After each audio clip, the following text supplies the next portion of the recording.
Hi, high performer. I so love seeing you here.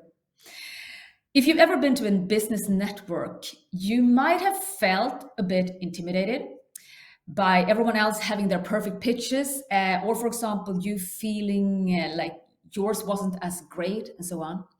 Well, today, my friend, we're going to talk about how you can make pitching easy.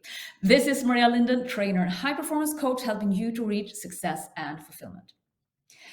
Today's topic then.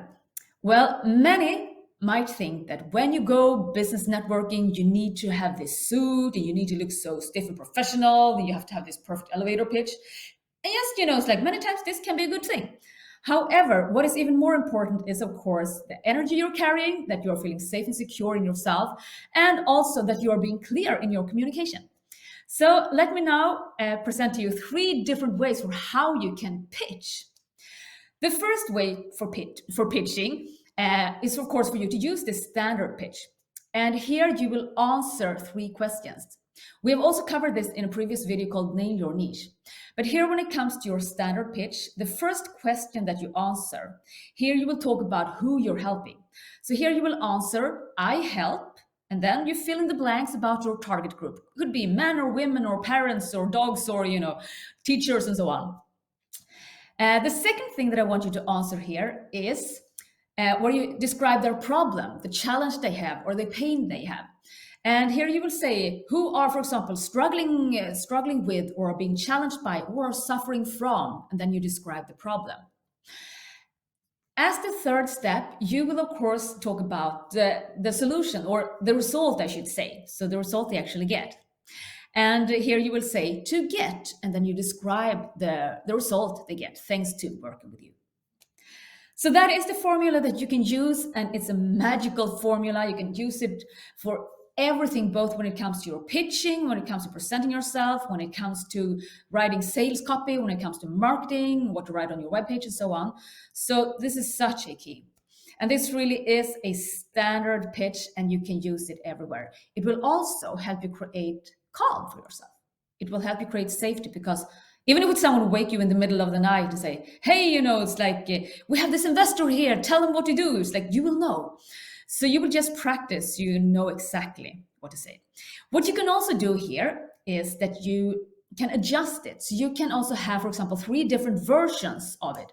So let's say you're talking to dentists. Well, it's like focus on the dentists then.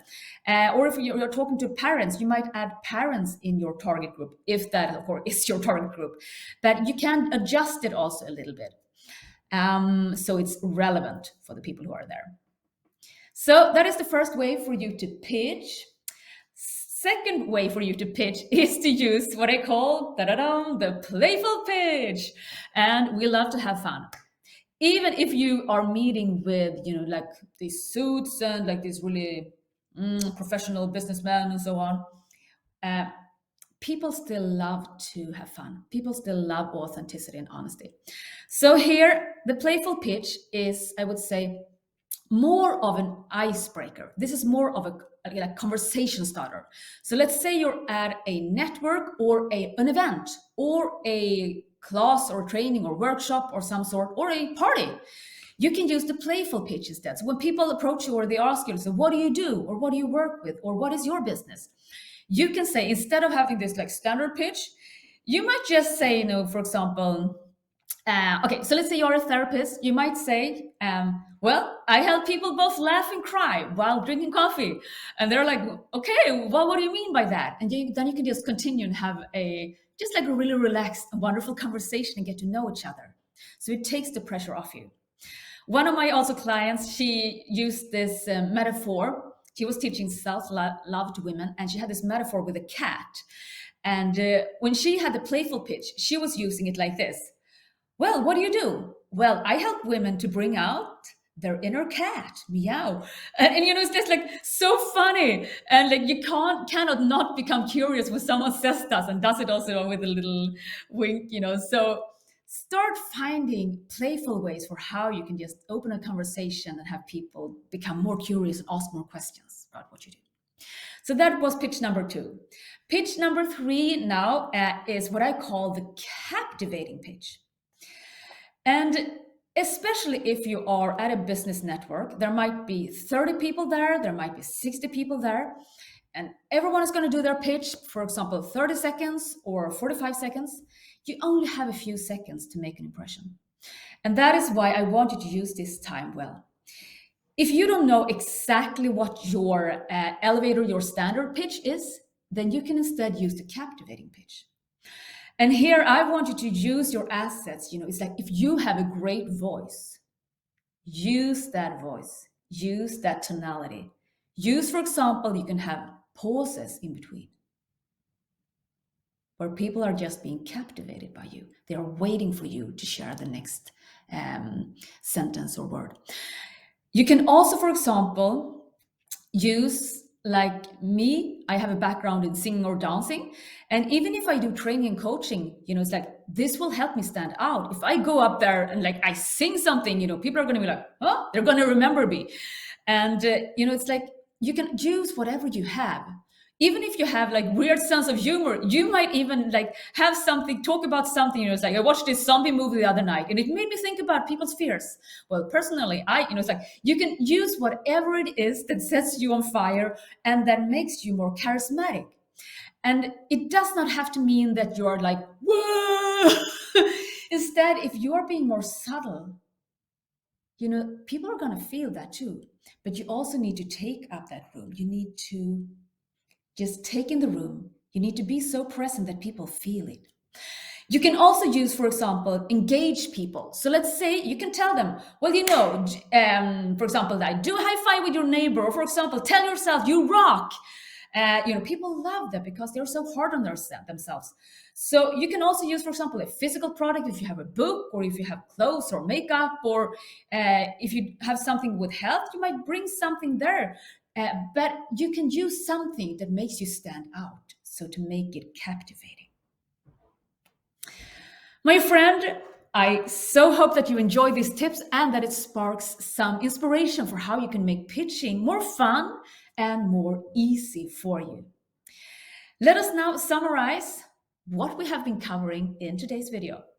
So when you want to make pitching easy, here are 3 different ways for how you can do this. First pitch is the standard pitch. And here you answer, I help, and then you talk about the target group. Next step is you say, who are struggling with or suffering from or are being challenged by. So here you share their problem. And third step is that you say to get. So here you describe the result you help them get. So this is, of course, the solution to their problem. Keep it very short and very on point. And also, I would say it's like quite short and catchy. So it's like choop, choop, choop. Okay, so the number 2 then is for you to use the playful pitch. And here you do not share everything at once. Instead, it's like a conversation starter or an icebreaker where you just make people smile or laugh and just become more curious and ask you more questions, okay?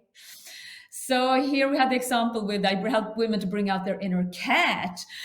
Or for example, I help parents to feel like rock stars, or so just find something that works for you and also that ignites that feelings, that also makes you smile when you're sharing it. And the third way for you to pitch here is to use the captivating pitch, and where you are using almost like the stage effect and your own skills and just strengths, whether this is your voice, for example, your body posture, it might be something creative, or you might have a product, you might just find a pen, but you can just start by holding up this pen. Do you see what I am holding here? Do you see what this is? You think that is a pen? You can just do whatever, but just find ways that makes it more fun, because people will feel your energy, your presence, and your vibe. I so hope that this will help you, my friend. If you like this video and if you like this tip, make sure also that you go to lindenmaria.com and sign up for my newsletter, because that way I will be able to send you my latest video with tips just like this one, plus also some special gifts and secrets and bonuses that I only share with you in email. So with all my heart, may this serve you. And remember this: you have the power to create miracles in your life and in your business.